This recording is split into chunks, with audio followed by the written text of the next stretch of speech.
ನೋಡಿ, ಬೆಂಗಳೂರಿಂದ ಹೊರಟಂಥ ದರ್ಶನ್ ಬಳ್ಳಾರಿಗೆ ಹೋದ್ಮೇಲೂ ಕೂಡ ಅದೇ ಟಿ ಶರ್ಟಲ್ಲಿದ್ದರು. 2 ದಿನ ಅದೇ ಟಿ ಶರ್ಟಲ್ಲಿದ್ದರು. ವಿಜಯಲಕ್ಷ್ಮಿ ಬಂದಂಥ ಸಂದರ್ಭದಲ್ಲೂ ಕೂಡ ಅವರನ್ನು ಭೇಟಿ ಮಾಡೋದಕ್ಕೆ ಬಂದಂಥ ಸಂದರ್ಭದಲ್ಲೂ ಕೂಡ ಅದೇ ಟಿ ಶರ್ಟ್ನಲ್ಲಿದ್ದರು. ಮಾಧ್ಯಮಗಳ ಕ್ಯಾಮ್ರಾ ಕಂಡಾಗಲೆಲ್ಲ ಅದೇ ಟಿ ಶರ್ಟಲ್ಲಿ ಕಾಣಿಸ್ಕೊಳ್ತಿರ್ತಾರೆ. ಹಾಗಾದ್ರೆ ಏನು ಸಂದೇಶ ಕೊಡ್ತಿದ್ದಾರೆ ದರ್ಶನ್? ಈ ರಿಪೋರ್ಟ್ ನೋಡಿ.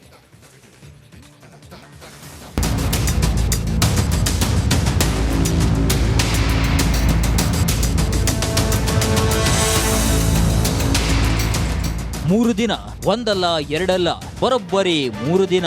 ಆದ್ರೂ ಒಂದೇ ಟಿ ಶರ್ಟ್, ಅದೇ ಪೂಮಾ ಟಿ ಶರ್ಟ್. 3 ದಿನಗಳಾದ್ರೂ ಒಂದೇ ಟಿ ಶರ್ಟ್ ಯಾಕೆ?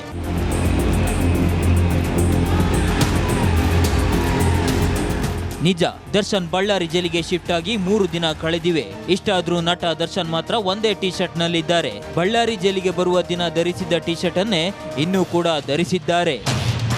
ನಿನ್ನೆ ಬಳ್ಳಾರಿ ಜೈಲಿಗೆ ದರ್ಶನ್ ಪತ್ನಿ ವಿಜಯಲಕ್ಷ್ಮಿ ಬಂದಿದ್ರು. ದಾಸನ ದರ್ಶನ ಮಾಡೋಕೆ ಎಂಟ್ರಿ ಕೊಟ್ಟಿದ್ರು. ಈ ವೇಳೆ ವಿಸಿಟಿಂಗ್ ರೂಮಿಗೆ ಬಂದ ದಾಸನನ್ನ ನೋಡಿ ಎಲ್ಲರೂ ಒಂದು ಕ್ಷಣ ಶಾಕ್ ಆಗಿದ್ರು. ಕಾರಣ ದರ್ಶನ್ ಧರಿಸಿದ ಅದೇ black colour Puma T shirt.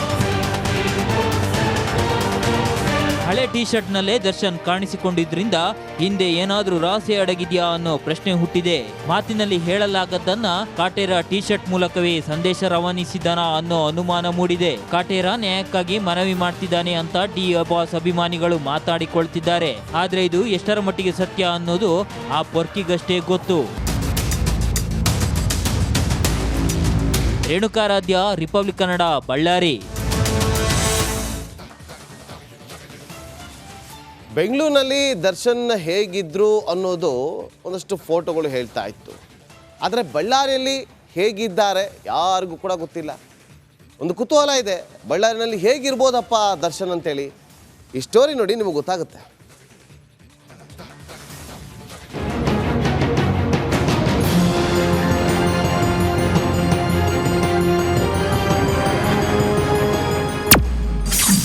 Ballari ಜೈಲಲ್ಲಿ ದಾಸ ಪರದಾಟ. ಹೇಗಿದ್ದ ಕಾಟೇರ ಹೇಗಾದ? ಪರಪ್ಪನ ಅಗ್ರಹಾರ ಜೈಲಲ್ಲಿ ದರ್ಶನ್ಗೆ ಎಲ್ಲಾ ರೀತಿ ವ್ಯವಸ್ಥೆ ಇತ್ತು ಅಂತ ಹೇಳಲಾಗಿತ್ತು. ಅದಕ್ಕೆ ಪೂರಕ ಅನ್ನುವಂತೆ ಕೈಯಲ್ಲಿ ಕಾಫಿ ಮಗ್, ಇನ್ನೊಂದು ಕೈಯಲ್ಲಿ ಸಿಗರೇಟ್ ಇದ್ದ ಫೋಟೋ ಕೂಡ ರಿಲೀಸ್ ಆಗಿತ್ತು. ಇದಲ್ಲದೆ ರಾಜಾತಿಥ್ಯ ಕೂಡ ನೀಡಲಾಗ್ತಾ ಇತ್ತು ಅಂತ ಆರೋಪವೂ ಇದೆ. ಹೀಗಾಗಿ ಅರಮನೆಯಿಂದ ಬಳ್ಳಾರಿ ಜೈಲಿಗೆ ದರ್ಶನ್ನ ಶಿಫ್ಟ್ ಮಾಡಲಾಗಿದ್ದು, ದಾಸ ಕಂಪ್ಲೀಟ್ ಸೈಕ್ ಆಗಿದ್ದಾನೆ.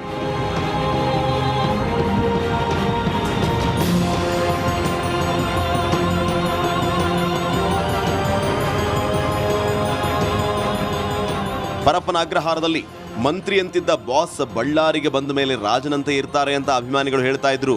ಆದರೆ ಬಳ್ಳಾರಿ ಜೈಲಲ್ಲಿ ದಾಸನ ಆಟಕ್ಕೆ ಫುಲ್ ಬ್ರೇಕ್ ಹಾಕಲಾಗಿದೆ. ಚಿಕ್ಕ ಕೋಣೆಯಲ್ಲಿ ಒಂದು ಬೆಡ್ಶೀಟ್, ಅಲ್ಲೇ ಟಾಯ್ಲೆಟ್, ಒಂದು ತಟ್ಟೆ ಅಷ್ಟೇ ನೀಡಲಾಗಿದೆ. ಯಾವುದೇ ಸ್ಪೆಷಲ್ ಟ್ರೀಟ್ಮೆಂಟ್ ಇಲ್ಲದೆ Darshan ಕಂಗಾಲಾಗಿದ್ದಾನಂತೆ.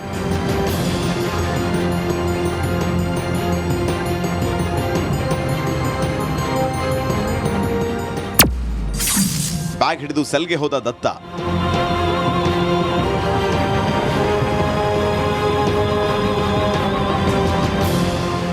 No cigarette, no rowdy friends, no video call, ಎಲ್ಲ ಬಂದ್. ದರ್ಶನ್ಗಾಗಿ ಪತ್ನಿ ವಿಜಯಲಕ್ಷ್ಮಿ ತಂದ 2 ಬ್ಯಾಗ್ ಬಟ್ಟೆಗಳನ್ನ ತಾನೇ ತನ್ನ ಸೆಲ್ಗೆ ಹೊತ್ತೊಯ್ದಿದ್ದಾನೆ.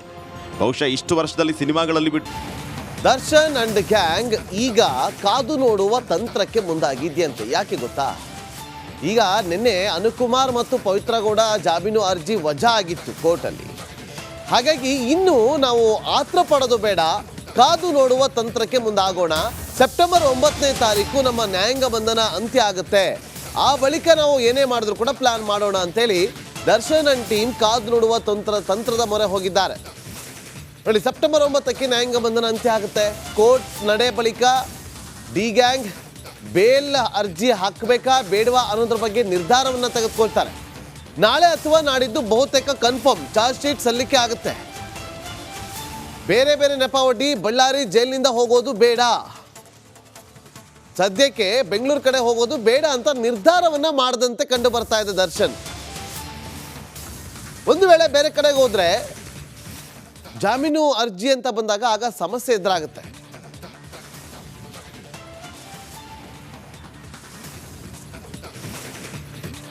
ನೋಡಿ, ಇಷ್ಟು ದಿನ ನಾವೆಲ್ಲ ಗಮನಿಸ್ತಾ ಇದ್ವಿ, ಒಂದು ಪ್ರಕರಣದಲ್ಲಿ ಚಾರ್ಜ್ ಶೀಟ್ ಫೈಲ್ ಆದಾಗ ಆ ಚಾರ್ಜ್ ಶೀಟ್ ರೆಡಿ ಆಗಬೇಕಾದ್ರೆ ಯಾವ ಥರ ಆಗುತ್ತೆ, ಚಾರ್ಜ್ ಶೀಟ್ ಹೇಗೆಲ್ಲ ರೆಡಿ ಆಗುತ್ತೆ, ಚಾರ್ಜ್ ಶೀಟ್ ಎಷ್ಟು ಪುಟಗಳಿರುತ್ತೆ, ಚಾರ್ಜ್ ಶೀಟ್ನಲ್ಲಿ ಏನೆಲ್ಲ ಅಂಶಗಳಿರುತ್ತೆ ಇದೆಲ್ಲವನ್ನು ಕೂಡ ನಾವು ಗಮನಿಸ್ತಾ ಇದ್ವಿ.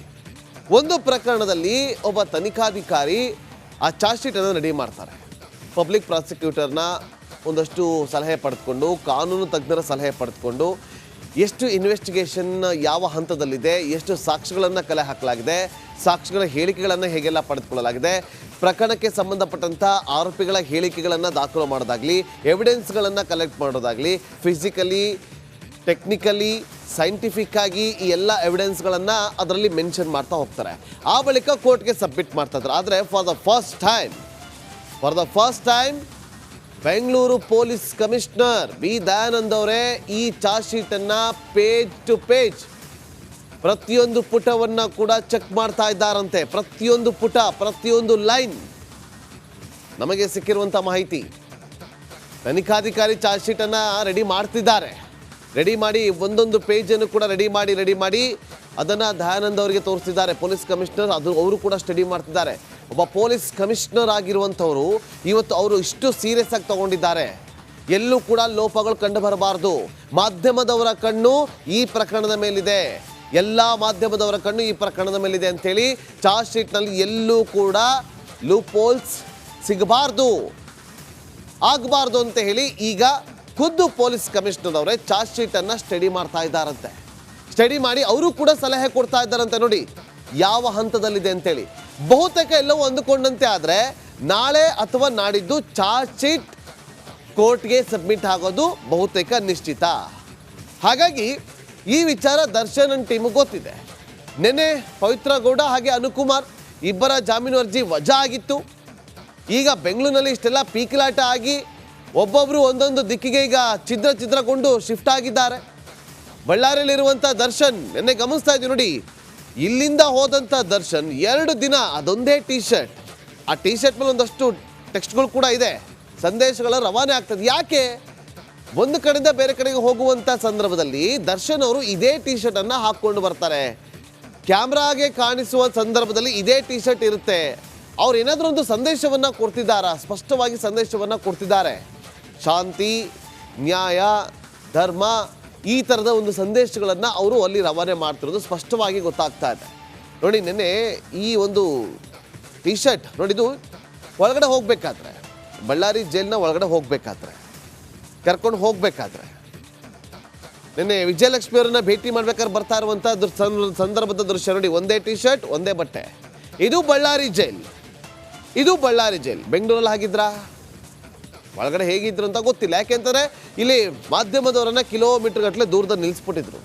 ಈಗ ಅಲ್ಲಿ ನೆನೆ ಆ ಸ್ವೀಟ್ನ ಮುರಿದು ನೋಡ್ತಾ ಇದ್ರು, ಪ್ರಸಾದವನ್ನು. ಇದು ಜೈಲಲ್ಲಿ ಆಗುವಂಥದ್ದು. ನಾವು ಆಗಲೇ ಹೇಳ್ತಾ ಇದ್ದೆ, ನಾನು ಪ್ರತಿನಿತ್ಯವೂ ಕೂಡ ಹೇಳ್ತಾ ಇದ್ದೆ, ಜೈಲಿಗೆ ಯಾರು ಏನೇ ತೊಗೊಂಡೋದ್ರು ಕೂಡ ಅದನ್ನು ಟೆಸ್ಟ್ ಮಾಡ್ತಾರೆ.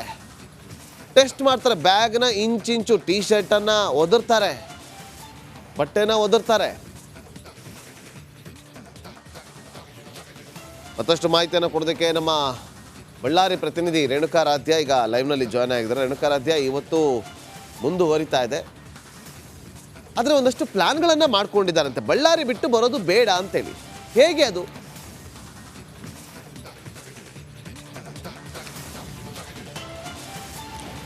ನಾಗೇಂದ್ರ ಬಾಬು, ಪರಪ್ಪನ ಅಗ್ರಹಾರ ಜೈಲಿನಲ್ಲಾದ ಅವಾಂತರಗಳ ಬಗ್ಗೆ ಈಗ ಇಡೀ ರಾಜ್ಯಾದ್ಯಂತ ಚರ್ಚೆ